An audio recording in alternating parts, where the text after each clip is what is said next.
This is Pod Populi. Podcast for the people.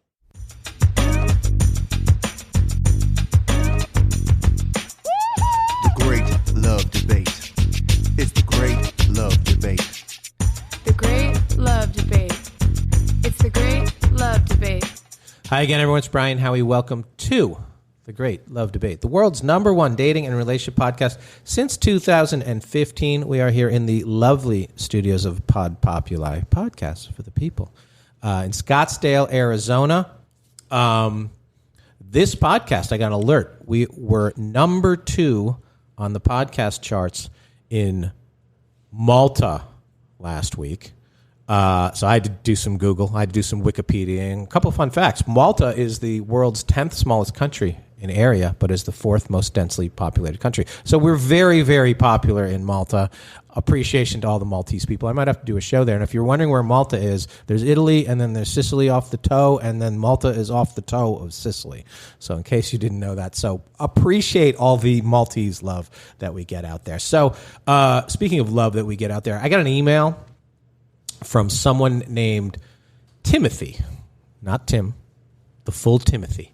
And Timothy said, I was at your show in Tampa recently, and you brought up really good ideas for dates, and the show got a little sidetracked, so you didn't get too deeply into it, but maybe you could touch on it more on an upcoming episode. First of all, Timothy, these shows never get sidetracked. I know exactly where I'm going. We might have taken the scenic route to get there, but they did not get sidetracked. But I do know what you're referring to. We do a portion of most of our live shows where we talk about good ideas for first dates. And I don't care what happened to the relationship. 85% of first dates are drinks, they are dinner, or they are coffee. And those are all fine dates, but they all are essentially interview-style dates, and they are essentially prison visitation interview-style dates. You're sitting there with a metaphorical piece of glass between you. It makes people nervous. So we do this section of the show in each city where it says, give me a date in this city that isn't one of those three things, and it's awesome. And people give us all kinds of fantastic ideas in each city. Some are unique to that city, and some are sort of general, but that's what we do. And so I kind of wanted to get into that a little bit today. So although you did kind of insult me by saying I got sidetracked, Timothy, I think it's a good idea. And in order to do this, I want to bring back an old game that we played on this show about 4 or 5 years ago, and we haven't done it in a while, and it is called Good Idea, Bad Idea. And so you guys sent us a bunch of dates or things you do on dates or things you look for in a date. And I have a couple of hopefully reasonable people joining me today to play Good Idea, Bad Idea. And I hope this was a good idea and not a bad idea. They host their own podcast. It's called Homanity. Brad Kimmelman and Bree McCabe. And their Homanity is sort of a lifestyle concept that celebrates the very best version of yourself and the world around us. Most importantly, they're sensible. And even more importantly than that, they're opinionated. Welcome, you guys. Thank you. Thank you for having us. Thank you so much. Yeah. We're going to do a little quid pro podcast, meaning I'm going to do their podcast and they're going to do my podcast. But I chose to receive or to serve. So they're on the receiving end of this one. So here's what we're going to do. I sent out a call to arms. I sent out the bat signal.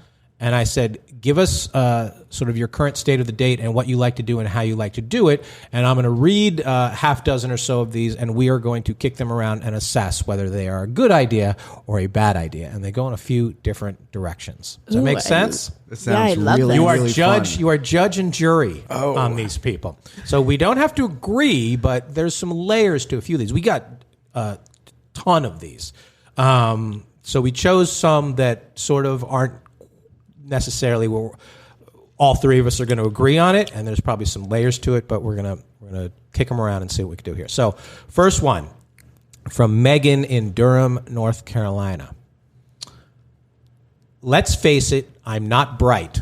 Nobody's going to mistake me for a doctor. I have platinum blonde hair, huge fake boobs, 3-inch nails, and I basically look like a pinup, which gets me a ton of attention, which I definitely don't mind, but I also want the guys to think there is more to me than that. So I always suggest we go to seminars on early dates. Crypto, house flipping, investing, all kinds of things. I usually tune out while we are there, but I think it helps change their image of me. Even if we don't actually go, I think just the idea of bringing it up to them means I don't just want to go out for drinks and go home with them. Mixed signals maybe, but do you think it's a good strategy? Immediately no. Immediately no. Really, Megan? Really? Well, okay, so I'm thinking you think it's a bad idea. Let me break this down a little bit.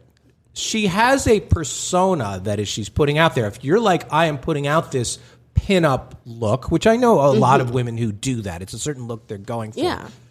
You're basically in character. What you're trying now to do is add a character to your character. Neither one of them is really you. Correct. So why not pick something that if you're like, I want them to see the real me that is not just this, Playboy bunny, this sexual thing. Why not take away from the character and reveal that layer instead of adding on a layer that really has absolutely nothing to do with you? Exactly. Like, that's how I feel. I feel like if you go to the seminar, I personally wouldn't pay attention, so I completely agree with you, Megan. Like, could not be me. But what do you do if he asks you about it? And then you're like, oh, actually, I just want to look smart. I have no interest in a seminar whatsoever, but I brought you here because I didn't want you to think my fake everything was me. I do know some women who do this. They will they'll study up and they'll talk about a half dozen, and probably men probably do this too, that they don't have any interest in it because they think the guy wants to think they're smart. Trust me, this is a first date, Megan. He doesn't give a shit that you're smart right or now. He'll find that out later, and if you want to reveal that over time as they get to know you, fine, but you are leading with a certain thing to lure him in. You're trying to play two different games at the same time, and neither of those are you. Exactly. So it's like, if you're playing two losing games, how are you ever going to win? Right. I agree. I think honestly, I would just pick something that you actually care about. And since it's opposite of your first persona anyways, he's still going to see like, oh, it's a whole different thing. But also like your first date, in no way, shape, or form should you like be talking about like what your college GPA was or anything that would make you seem smart or not smart. Right. Because that's not what it's about. Like, I feel like you should just have a connection about like life in general. Yeah, nobody's throwing their diplomas on the table. And if they are, like, get up and leave. If they are, that matters, because there's some people, that's all they want to talk about is I went here, grad school here, and, this is what I did. That's fine. That's them. That's their blonde hair, fake boobs, whatever, which a lot of people do too. You're just trying to do too much, Megan. You're overthinking it. And if what you're saying is I really am this Jessica Rabbit character that I'm playing, then go with that. Embrace that. And that doesn't mean you're stupid. Exactly. I think those are honestly the smartest people. They're playing a great game. Yeah, I think so too. Those are actually fairly intimidating and they're confident and they're like, I know the look I'm trying to put out. You're right. So trying to dilute that and get involved in some, even if you were interested in it, I'm not sure a house flipping seminar is a really good date anyway.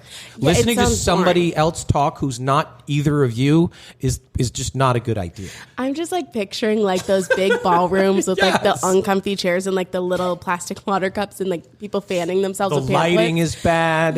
What about a network marketing event? As your first date. That sounds really fun too. Right. Yeah. I know, let's go talk to other people that aren't us. Let's go sell Amway together. Yeah, let's wear name tags, which is actually kind of cute. I do like name tags on a date. I'm pro name tag on a date.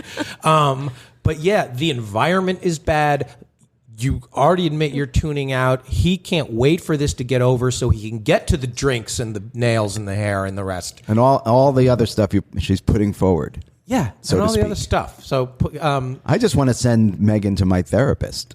I think so too. I think, Megan, dance with what brung you. This is a bad idea. If you want to do that on your own time and then talk about these things if you think they interest you or ask questions on the date, fine. But you're not fooling him. No. I don't. I think he's going to be able to sense. You can sit there and doodle on your notepad like you're really. It's just a bad environment. It's a bad. Learning is fine. Taking a class is fine. This is not that. This is a bad idea from me, Brad. I think just the word strategy for a date is probably the key tell-all about where Megan's head is on this. I think, Megan, I don't know you, but you seem like the least authentic person I've ever not met. Which is there's some authenticity in that too. But embrace that and say I am the least authentic person. You'll never know me, and that makes me authentic. Yeah. But no, I think Megan needs to final vote. Bad idea. Bad idea. Bree? I'm gonna say bad idea, but I agree with you, Megan. Keep doing what you're doing for the first part. Yeah, good. All right, next.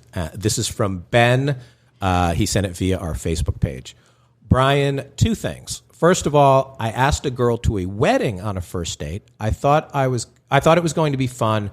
I didn't know too many people there. It was a work-related thing, so it wasn't like I was forcing her into a pool of my family and friends. It was outside on the beach. I thought it was a great idea. She thought it was way too much. So my first thing is, do you think that's a good date idea? And secondly, what did you think of the story about the couple who sent an invoice for the no-shows at their recent wedding? Thanks. You guys helped keep me hopeful through the lockdown. All right, let's go with the second part of this first. Did you see that story? Yes. I did. So for those of you who are not familiar, there was a destination wedding. I think it was in Jamaica or the Bahamas, and a couple no-showed. I think they RSVP yes, and then they didn't show up. So the couple sent an invoice looking to be reimbursed for the places, the expense of that. My opinion on that was it was petty. Who gives a shit if they don't show up? You don't have to be friends with them anymore. Didn't cost you any more if they weren't there. Like if they were there, it's the same cost. I think it was dumb. I didn't like it. Just don't be friends with them anymore. First of all, what did you think of that when you heard it? I thought the same thing. I thought it was really almost borderline tacky because bottom line, if you couldn't afford to have the wedding there, you shouldn't have had the wedding there. I mean, we could have gone to Destin, Florida and saved a ton of money and that would have cost you $12 a plate. So It's like, I just don't think you can do that. Things come up. People can't go. Yeah, people are rude and assholes, but you can't bill people for that. If you bought the flight, that's different, but you didn't. If you paid for their flight? Yeah, if it was one of those where you paid for their flight and everything, you still can't ask, because if you had to pay for their flight, they probably don't have it. That's true, too. Oh, well. Either way, I feel like you just don't, people just don't show up. It's a wedding. That happens all the time. Happens all the time. I completely disagree with both of you. All right. Both of you. This is awesome. I think that is... Write the check. Effing brilliant. Okay? Brilliant. Perhaps they're about to write it for his wedding. I'm sorry. If you show up for 10 minutes late for dinner for me, I expect an apology note. Okay? So and if I went through the trouble and I thought enough about you to invite you to my wedding and pay for whatever it is that I'm supposed to pay for, which is fine. It's not about the money. It's about the courtesy. Right. If you don't show up at the wedding and don't give me a heads up and just are a no-show, first of all, you're right. Don't ever talk to them again. After you get the check. Unless you're visiting them at the grave or in the hospital. Okay? Does it matter the relationship to if it was just they were somebody you didn't know that well and they got on the wedding list and they were a work colleague and they didn't show up, or if it was your cousin, does that matter? Did they RSVP? Yes. Apparently. Did they not show? Yes. They deserve a bill. He's about to invite the mailman and get a little payday. It was a reasonably cheap bill, by the way. It wasn't that much. It was $300. Yeah. It's not about the money. It's not about if it was 12 cents. It's about, hey buddy, you that was really, really rude. I'm sorry. Yeah. Yeah, my bad. That's it. A phone call. Here's my Venmo. Here's the deal. I once was showing houses to this client, and they had me book, and then threw me a curveball. They wanted to go see this new construction while we're having this tour that was the entire day. And they distracted me, and I didn't show up to show a $5 million house. And the listing agent was there, opened up the house, and waited. And I completely spaced, and that was my bad. Yeah. but it was. So you had to it was, buy it them was the a- house? It was a mistake. No, I felt so bad that because I don't do that. Right. I don't diss people intentionally, and he got really mad. It was a text message back and forth where he's like, I waited for an hour and a half, and I'm like, I am so sorry. And then he said all it took would have taken was a text, and I wrote back, you're right. And then I didn't know what else to say. There was no, but Yeah. I went on to Facebook. I found out where he went to college. I found out that he was a football fan. I bought him the hat.